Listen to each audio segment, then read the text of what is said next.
আসসালামু আলাইকুম। মোহমায়ার বাহুডোরে পর্ব ১। লেখিকা সাদিয়া। ক্যাপ্টেন সাহেব কাবিনের পর থেকে তোর সাথে একবারও কথা বলেনি? মিথিলার কথায় মায়রা নীরব রইল। মাথাটা বুঝি আরো নুয়ে এসেছে তার। মুখটা কালচে বর্ণ ধারণ করেছে অচিরেই।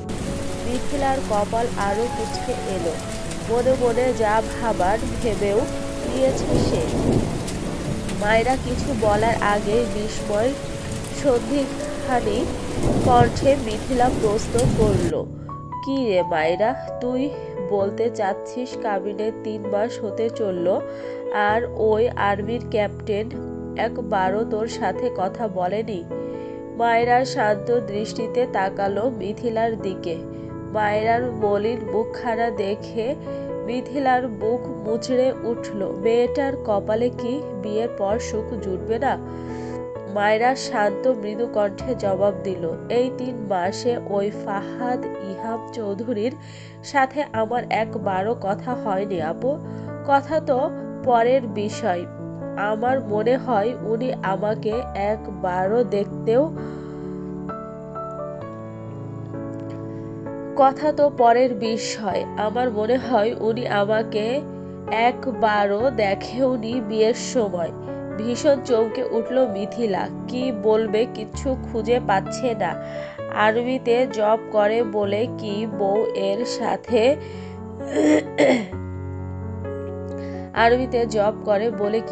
এর সাথে ফোনেও কথা বলা যায় না?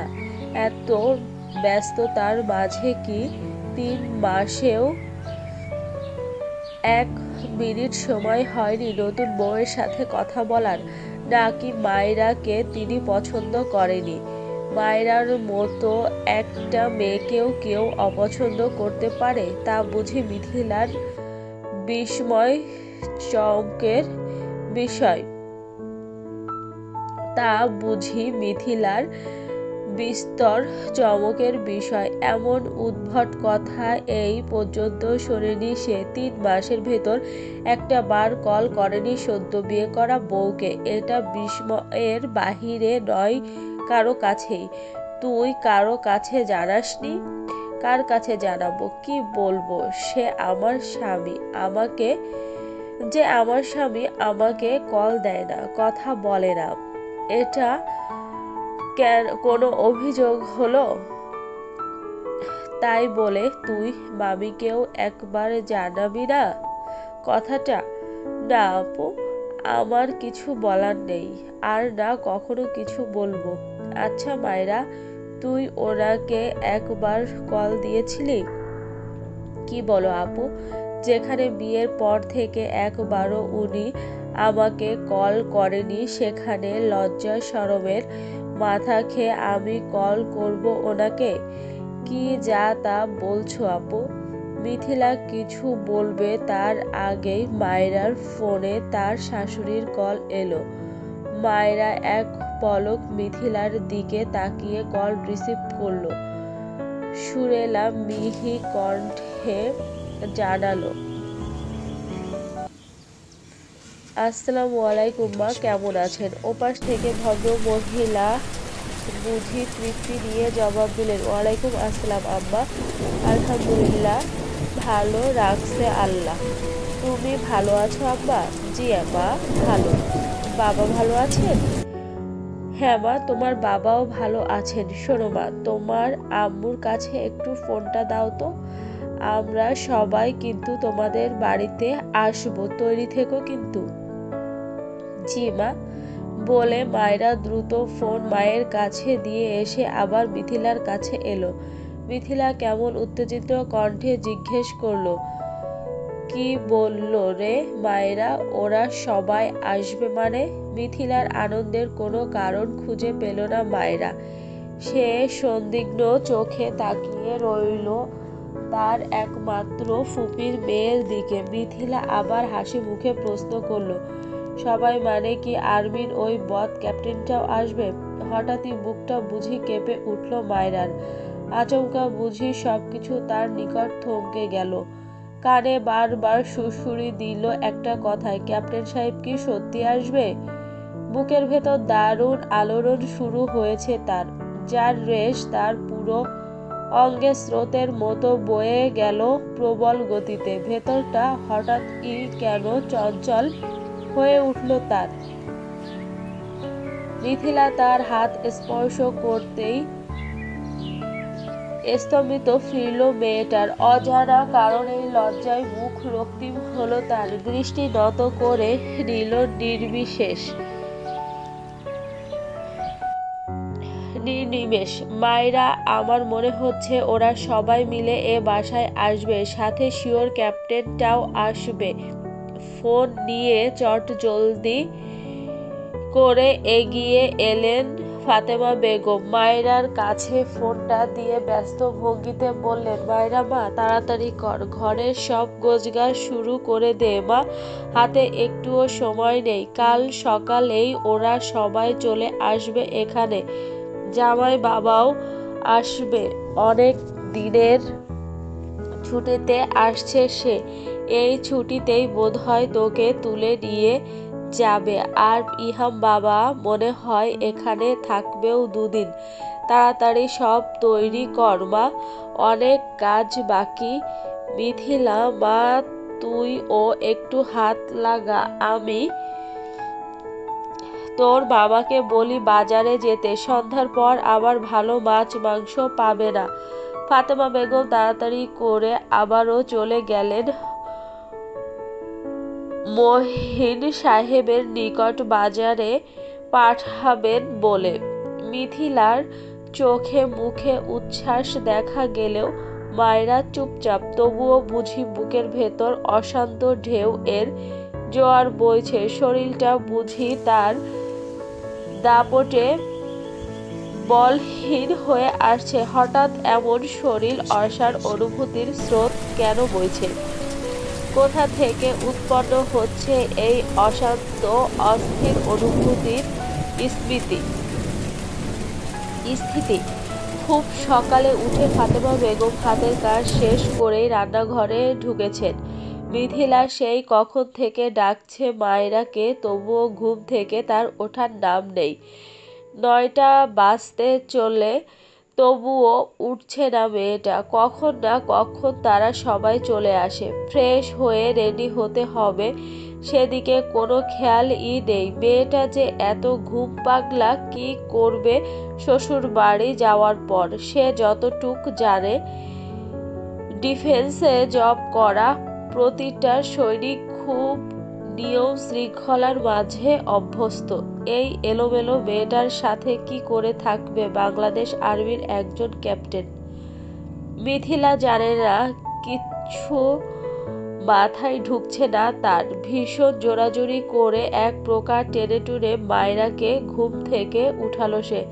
11টা নাগাদ ইহাম এর বাবা মা বোন এসে উপস্থিত হয়েছে। মায়েরাকে খুব সুন্দর করে মিথিলা একটা শাড়ি পরিয়ে দিয়েছে। সাদা কালো শাড়িটাতে একেবারে অপরূপ লাগছে যেন তাকে। দুধে আলতা গায়ে পদ্ম ফুলের মতো ভেসে উঠেছে যেন তার রূপ মাধুরী। মায়েরা দরজা খুলে দিয়ে বিনয়ের সাথে সালাম জানালো সবাইকে। তার শাশুড়ি শায়লা বেগম এসে মায়েরাকে জড়িয়ে ধরল।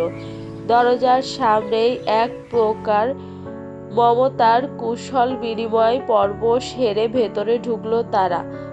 মায়েরার অশান্ত বেহায়া মন দরজা লাগাতে গিয়ে বারবার উকি দিচ্ছিল বাহিরে। কোথায় মানুষটা? কাল না তার আম্মু বলল ক্যাপ্টেন ফাহাদ ইহাম চৌধুরী আজ আসবে, তাহলে কোথায় সে? তাকে তো দেখা যাচ্ছে না। আসেনি নাকি? এই লোকটার সমস্যা কি সে বুঝতে পারছে না। এভাবে কেন তার থেকে দূরে থাকছে? কি চায় কি সে? তাকে এতই অপছন্দ হলে বিয়ে কেন করতে গেল? ভেতরে যত্ন করে জমানো দুঃখ, রাগ, ক্ষোভগুলি দলা পাকানো কান্না হয়ে উপচে আসতে চাইছে তার। নাকের পাটা লাল হয়ে ফুলে উঠেছে। খুব চেষ্টা করছে চোখের বাঁধকে মজবুত দৃঢ় করতে। তুমি কাকে খুঁজছো আম্মা? ইহামকে? শাশুড়ির কথায় চমকে উঠল মায়েরা। বিস্তর লজ্জায় কণ্ঠ কান্নার সব উবে গিয়েছে যেন, কষ্ট কান্নার সব উবে গিয়েছে যেন। দ্রুত দরজা চাপিয়ে পেছন ফিরল সে, মাথা নুইয়ে রেখেছে ইতস্তত বোধে। শায়লা বেগম হেসে জানালেন, ইহাম শিমলা আর ওর জামাইকে নিয়ে আধ ঘন্টার মাঝেই ফিরে আসবে। আসো ভেতরে যাই। লজ্জা সংশয়ে মায়েরার মরে যেতে ইচ্ছে হচ্ছে। ছি, কতটা বিব্রত হলো শাশুড়ির সামনে। চোখ তুলে আর তাকানোর সাহস হলো না তার। ফাতেমা বেগম তার আর শায়লা বেগম দুই বেয়ানের ভীষণ ভাব জমেছে। দুইজনই রসে রসে কথা বলছেন। এদিকে ইহাম এর বাবা ইসহাক চৌধুরীকে নিয়ে তার বাবা গিয়েছে বাহিরে। মিথিলা আপুও টুকটাক কাজ করছে। তার একমাত্র ননদ শিফু এক রুমে গিয়ে একা একা ফোনে মশগুল। কোনো কাজ না পেয়ে মায়েরা নিঃশব্দে শাড়ির আঁচল টেনে টেনে নিজের ঘরের দিকে এগিয়ে গেল। একে তো শাড়ি পরতে একটুও ভালো লাগে না তার উপর প্রতি মাসের নির্দিষ্ট সময়ে আগত অতিথি বিদায় নিয়েছে কাল। একটু সময়ের জন্য আবার ফিরে আসে কিনা তাই নিয়ে ধের চিন্তায় গুটিয়ে যাচ্ছে সে। পর্যবেক্ষণ করতেই দ্রুত ওয়াশরুমে চলল সে গুটিসুটি পায়ে। 12টার দিকে এক গাদা ফল আর মিষ্টির প্যাকেট নিয়ে উপস্থিত হয়েছে বাসার একমাত্র নতুন জামাই।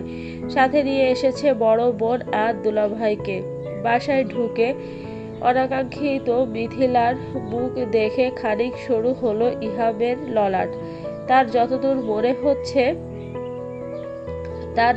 মনে আছে এটা তার বিয়ে করা বউ নয়। তার তীক্ষ্ণ মস্তিষ্ক এক পলক বউকে দেখলেও নিঃসন্দেহে বলতে পারবে এই মেয়েকে সে বিয়ে করেনি।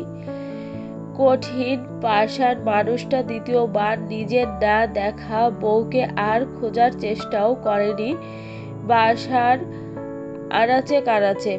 ইহাম খেয়াল করলো এখানে শুধু তার মা, বড় বোন, শাশুড়ি আর মিথিলা নামের মেয়েটাই আছে। নিজেদের মতো করে তারা কথাবার্তা বলছে। সোফার এক কোনায় ফোনে ব্যবসার কাজ তার দুলাভাই রায়হান।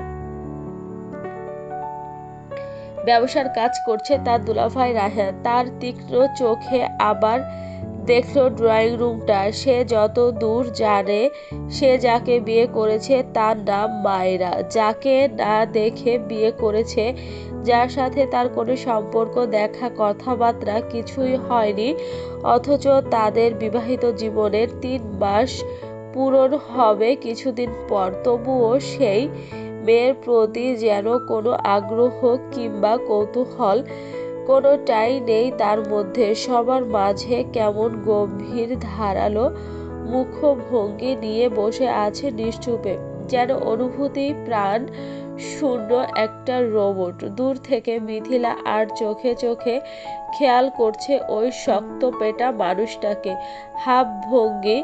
ভাবভঙ্গি সবই খেয়াল করছে সে। এদিক ওদিক তাকিয়ে মায়েরাকে খুঁজলো। গাধা মেয়েটা কোথায় গিয়ে বসে আছে? আসছে না কেন এই মানুষটার সামনে? এক ঝলক তার রূপের আগুনে এই পাষাণ হৃদয়কে ঝলসে দিতে। মিথিলা যেন উতলা হলো এদের দেখা হবার অপেক্ষায়। অনেকটা সময় অতিবাহিত হবার ইতস্তত বোধ করে ইহাম বলল, আম্মু, আপনাদের ওয়াশরুমটা কোথায়? একটু ফ্রেশ হওয়া দরকার। ফাতেমা বেগম দ্রুত ওনাদের কমন বাথরুমের কথা বলতে গিয়েও থামলেন। কিছু বলবেন তার আগে শায়লা বেগম বললেন, মায়েরা আম্মা কোথায়? ইহাম কাল রাতেই জার্নি করে এসেছে তো চট্টগ্রাম থেকে, তেমন রেস্ট করা হয়নি ছেলেটার। মায়েরা আম্মা ওকে নিয়ে ওর রুমে যাক একটু। কোথায় ও? মিথিলার মন আকুপাকু করে উঠল। আনন্দে লাফ দিতে ইচ্ছা হলেও দমল সে। ঠোঁটের হাসিটা নির্বাণ করে সে স্পষ্ট ভাষায় বলল, মায়েরা বোধহয় ওর ঘরে আছে। আসুন ভাইয়া, আমি আপনাকে নিয়ে যাচ্ছি। ইহাম নিঃশব্দে উঠল। তার মাঝে বিশেষ কোনো হেলদোল না থাকলেও মিথিলা খুব উতলা হয়ে আছে। দ্রুত সে ইহামকে নিয়ে এগিয়ে গেল মায়রার রুমের দিকে। চলবে। আমাদের গল্পটি যদি ভালো লেগে থাকে অবশ্যই একটি লাইক দিয়ে যাবেন এবং এই গল্পের পরবর্তী পার্ট দেখার জন্য আমাদের চ্যানেলটি সাবস্ক্রাইব করে সাথেই থাকবেন। ধন্যবাদ।